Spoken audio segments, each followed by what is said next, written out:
In today's video, I'm going to teach you how to integrate Relevance AI with Slack step by step. Before you connect anything to Slack, the first thing you need to do is create your Relevance AI agent.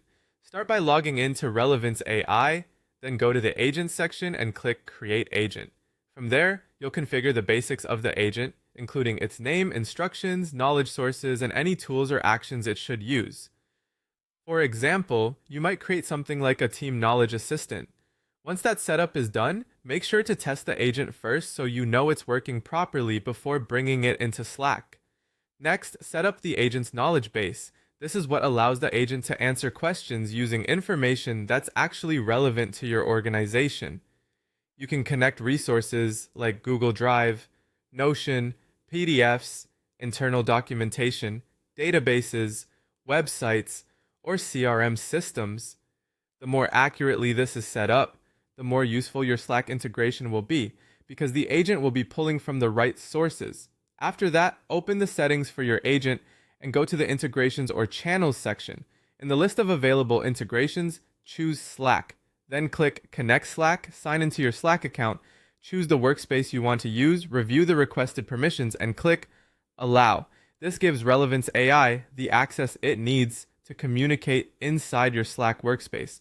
Once the workspace is connected, configure where the agent should be allowed to operate.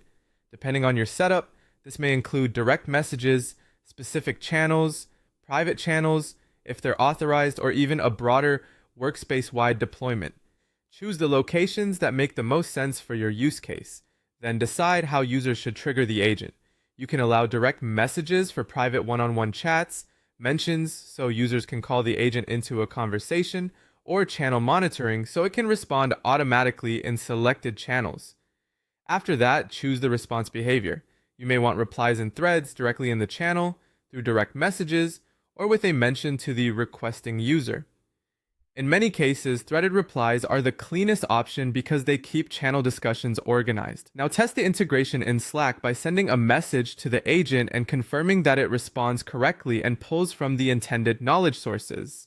If you want to expand its capabilities, you can also connect automation tools like Google Sheets, Airtable, HubSpot, Salesforce, Jira, Asana, or external APIs so the agent can take actions as well as answer questions.